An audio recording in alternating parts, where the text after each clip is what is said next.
What's going on, Raiders? Doolum here, and today we're going to be talking about the Demon Spawn faction. That's right, it's got a support legendary character that is one of my favorites in the entire game that I use absolutely everywhere. Also got some really great picks in the other sections as well when it comes to epic characters and other legendaries, damage dealers, all that kind of good stuff. So if you're ready, let's get into it. But first, make sure you're clicking that download link or scanning the QR code to get Karato Fox Hunter. The second you start the game, an amazing legendary nuker. At level 10, you're going to be getting Tagore, an amazing epic support character. At level 20, you're going to be getting Fane, who's got some incredible turn meter steal, as well as some pretty crazy damage. And then at level 30, you're going to be getting Vergus, who's a defense-based champion, to help keep your other characters alive. And then this is super important, day number 1 within the first 24 hours of making your Raid Shadow Legends account,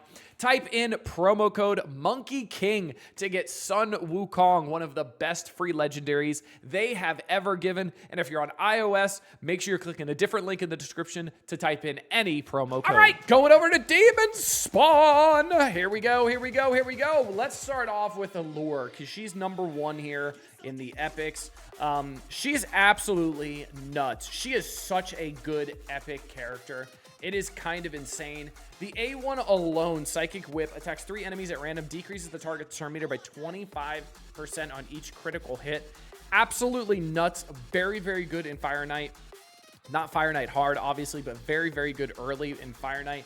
I mean, a 75% turn meter reduction, and all you need is 100% crit is disgustingly strong. Absolutely amazing. The A2 Temptation, 4-turn cooldown, booked down to a 3-turn cooldown, attacks all enemies 2 times. Each hit has a 30% chance, booked up to a 50% chance of placing decreased defense debuff for 1 turn. Small version, and places a sheep debuff for 1 turn on targets under decreased defense debuffs. Not too bad here. This isn't the best because it's not the big version of decreased defense. Now for the A3, Hellish Blaze, 6-turn cooldown, does not get booked down. Attacks 1 enemy, has a 30% chance of inflicting a critical hit. It will ignore 50% of the target's defense. This hits rather hard, surprisingly enough. And then you get increased ally accuracy and faction crits by 50%. Now you see her use mainly in Fire Knights here. Faction Wars, decent controlling effects as well. Spirit Keep, Magic Keep, Void Keep, not the best anywhere else, but her main bread and butter is going to be that Fire Knights, especially the easy, because you're going to be able to get that turn meter reduction as well, especially if you pair her with like an ally attacker like Farrakhan or anything like that. Very good. You absolutely love her. All right, next up, who are we going to go for? We're going to talk about Magnar. I love Magnar. Magnar's awesome. He's one of the better epic, probably the best epic HP nuker in the game. Very strong, very tanky as well because of that HP based damage.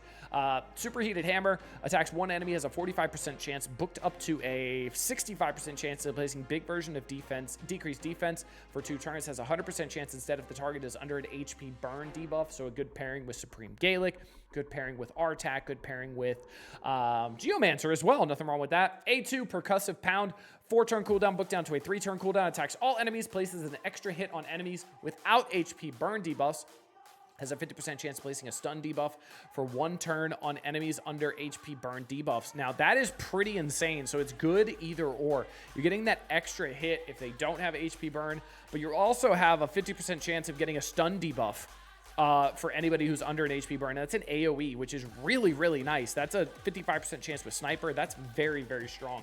Very cool. Fan the Flames, 4-turn cooldown, booked down to a 3-turn cooldown, attacks 1 enemy, applies a debuff spread effect, taking 2 random debuffs from the target and placing them on all enemies under HP burn debuffs. Also increases duration of HP burn debuffs on all enemies by 1 turn. Will not spread fear, true fear, freeze, provoke, sleep, or stun debuffs. Damage based on HP. Very solid there. Debuff spread as well, very strong, especially for wave content as well, faction war, stuff like that. Flesh Melter, this champion heals by 1% of their max HP, and every time anyone in the battle takes damage from an HP burn debuff. And it does mean anyone, that is allies as well. So very cool. A little bit of a survivability mechanic there, especially really good in Spider. Then he's got increased ally defense in Doom Tower battles by 30% in the reviews. Arena, Faction Wars, Campaign, Minotaur, Spider's Den, Dragon's Lair, pretty good. A lot of tankiness again because of his HP nuker. basis there, if you want to call it that. Now, when it comes to good old epics, that's kind of it, unfortunately. Not the best options. Dur the Hunger, not terrible. Not great, though. Very niche. He is decent in Faction Wars, though. Outside of that, not the best because he doesn't have any sort of multi-hitters or anything like that. He does have a 40% chance of stun on the A1, which is pretty solid. A2, Cannibal Litany. 5-turn cooldown, book down to a 3-turn cooldown. Places a 30% reflect damage buff on all allies for 2 turns. A 15% continuous heal buff on allies for 1 turn. Then heals all allies by 15% of their max HP. Very, very good on a 3-turn cooldown. There's nothing wrong with that. Put him in like a reflex set. Gets back to that much faster. Then Hungry for More. 6-turn cooldown, book down to a 4-turn cooldown, revives 2 random allies with 50% HP, then fills their turn meters by 50%. That's not bad at all if you are looking for an epic support character in Faction Wars, especially if you don't have somebody like we're going to talk about in the legendary category. Increase all ally defense in Faction Crypts by 30%. So not too bad at all for Faction Wars alone, but outside of that, not the best. Now, let's talk about some legendaries. First up, we're going to talk about Chalco the Blind. This guy is pretty great, honestly. This guy is really, really strong. Hydra, Arena, Faction Wars, Chimera. Very, very good character. I mean, you see how good he is. Void Legendary, obviously. A lot of them are very, very good, right? A1, Blind Hunger, attacks 1 enemy 2 times. Each hit will ignore 10% of the target's defense. Will ignore an additional 5% for each debuff on the target. Also steals 10% of the target's turn meter. Immediately, that's awesome, right? Has a 50% chance of repeating this attack against another target except the initial target who is under 2 or more debuffs. Occurs once per attack. That's also very, very strong. That's the A1, by the way. Now the A2, Inducer of Panic. 5-turn cooldown, book down to a 4-turn cooldown. Attacks 1 enemy 2 times. The first hit places a block passive skills debuff and a 60% decreased defense debuff for 2 turns. The second hit applies a debuff spread. Absolutely nuts. Taking all debuffs from the target and placing them on the enemies. The debuff spread effect won't work if the initial target is killed.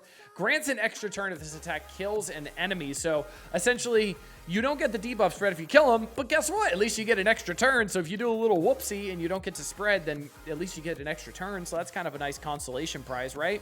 Then Unrelenting Violence, 4-turn cooldown, book down to a 3-turn cooldown, attacks all enemies. Before attacking, places a 50% increased accuracy buff on this champion for 2 turns, decreases the duration of all enemy buffs by 2 turns, and places a 30% decreased speed debuff on all enemies for 2 turns on a 3-turn cooldown. Absolutely nuts. Very, very good. Bottomless Maw, the passive. This champion is immune to stun, freeze, sleep, provoke, fear, true fear, and petrification debuffs. Absolutely nuts. Whenever an enemy attempts to place one of these debuffs on this champion, instantly activates Inducer of Panic. That's right, that's going to be the A2. And a skill against the enemy doesn't set Inducer of Panic skill on cooldown. Very, very good. Increases the damage dealt by 5% for each debuff placed by this champion or an ally. The damage increase resets each time a skill is used on this champion. Very, very, very strong. And then increase ally accuracy in all battle by 70% as well. Very, very strong Void Legendary of the Demon Spawn. Let's see what else we got. We got Lammasu. Lamassu's not bad, right? Isn't this the one that you get from like the Faction Wars Hard? Isn't that true? We're checking. I'm almost positive that's true, isn't it? Faction Wars Hard. No, that's Polera Fireheart. I'm dumb and stupid. Don't mind me. Don't mind me. Moving on with my stupid thoughts. No, Lamassu's really good as well. Really strong in Hydra, Chimera, Faction Wars, Arena Offense, Arena Defense. So, Zephyr of Conquest attacks all enemies, has a 50% chance of placing a big version of decreased attack debuff for 2 turns, damage based on defense. Dread Dominion, 4-turn cooldown, booked down to a 3-turn cooldown, booked up 100% chance to place a block buffs debuff and a true fear debuff on all enemies for 2 turns. This target as a boss has a 100% chance of placing a block buff debuffs and a 30% decreased speed debuff on them instead. So that's not too bad at all. The A3, Icon of Domination, 6-turn cooldown, booked down to a 4-turn cooldown, removes all debuffs from a single ally except this champion, and it places 2 intercept stacks on them. Also fills the target ally's turn meter by 50% and resets the cooldowns of all their skills as well. Really, really nuts there. Authority Manifest passive. The champion is immune to sheep debuffs. Each debuff placed by this champion decreases the target's turn meter by 5%, permanently decreases their resistance and accuracy by 10, stacks up to 100. Also increase ally speed in all battles by 24%. Very, very strong there. Not too bad at all. We got Graco's Turn Drake. He's not bad. HP based nuker. He's pretty solid. He's not the best, right? But he's pretty solid. A1 attacks one enemies, will ignore 25% of the target's defense, heals all allies with less than 50% HP by 10% of this champion's max HP. So a little bit of healing there as well. Not too bad. A2 Color of the Week, 4-turn cooldown, book down to a 3-turn cooldown, attacks all enemies 2 times. Each hit will ignore 25% of the target. The defense, 25% defense against targets was less than 50% HP. The first hit has a booked up 100% chance of placing a big version to decrease defense debuff on each enemy for 2 turns. The second one, block buffs debuff on each enemy for 2 turns. Each hit will ignore 25% resistance against targets with less than 50% HP. Not bad at all. Dragonkin Warcry, 5-turn cooldown, book down to a 3-turn cooldown. Places a 60% increase defense buff on all allies for 2 turns. Also places a block damage buff on all allies for 1 turn. Not too shabby, not the best. Ferocious Ambition. If an ally has more than 50% HP and is under any buffs placed by this champion, the ally deals 10% more damage. If an ally has less than 50% HP and is attacked, and any enemy under any debuffs placed by this champion, that ally receives 10% less damage as well. So some survivability. There are multiple champions on this team with the skill. Only one will activate. And then we got the ally HP Aura. Nothing wrong with that. Where are we going to go next? Let's see. Let's talk about Cheshire. Cheshire Cat's kind of nutty too. Cheshire Cat, obviously part of the addition when Alice came into the game, Queen of Hearts, all that kind of good stuff. Cheshire Cat's really, really solid attack-based nuker. Already has increased ally speed in all battles by 19%. Very strong. A1 Phase Claw. Attacks one enemy. This champion is under a Veil or Perfect Veil buff. Attacks all enemies instead, so a nice little AoE.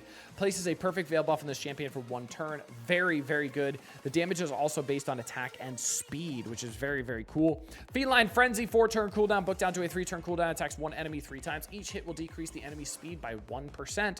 Stacks up to 10%. This effect does not work against bosses. Each hit will also increase the champion's speed by 1%. Up to 10%. If this skill kills an enemy, places a Perfect Veil buff on this champion and the ally with the lowest turn meter for 2 turns. So a little bit of Perfect Veil going out there as well. Very, very good.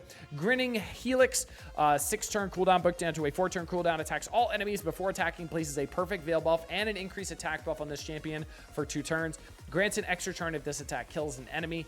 Very, very strong there. And then the passive, what makes him so annoying in good old Arena. Shadow Smile, 3-turn cooldown, passive effective. This champion is under a Veil or Perfect Veil buff. Turn meter fill effects are 30% more effective. Also, this champion is under a Veil or Perfect Veil buff.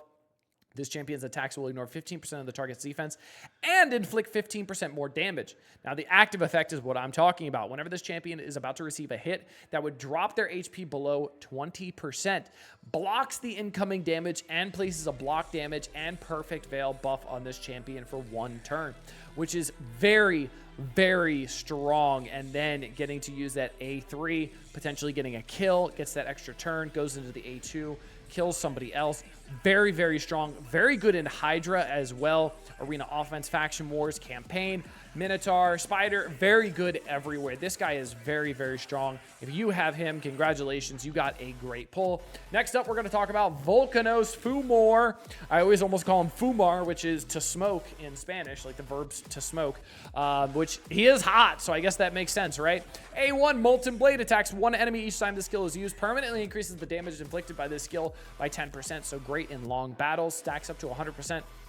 Has a 50% chance to counterattack with this skill each time an enemy under an HP burn debuff attacks this champion or their allies. So very strong in things like Clan Boss Hydra, where you have things like Supreme Gaelic putting HP burns out there. On an AoE, R-Tac as well with HP burns out there as well. Very cool. Flaming Terror, 4-turn cooldown, book down to a 3-turn cooldown. Attacks all enemies, places fear debuff for 2 turns. This debuff cannot be resisted by enemies under HP burn debuff. Very, very strong, especially fear, especially in Arena. Very, very good. good, especially in faction wars as well. That's great. Demolition Burn, 4-turn cooldown, and it is staying at a 4-turn cooldown. He does have some unity as well. Attacks one enemy 2 times. The damage inflicted by the skill increases by 10% for the turns left remaining of any HP burn debuffs on the enemy team. Stacks up to 100%.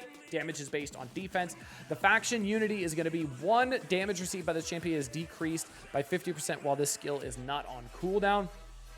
Each time an HP burn debuff is activated on an enemy, it has a 50% chance to decrease the skill's cooldown by 1 turn. Absolutely nuts. And then if the target is under an HP burn debuff, this attack will ignore Stone Skin, unkillable, ally protection, block damage, and shield buffs. That is also absolutely nuts. Then we've got the aura, increase ally defense in all battles by 32%, and increase ally speed in all battles by 19% only for Demon Spawn. This guy's nuts. Hydra, Arena Offense, Faction Wars, Iron Twins, Chimera, a lot of things going on with him. He is absolutely nuts. Very, very, very good.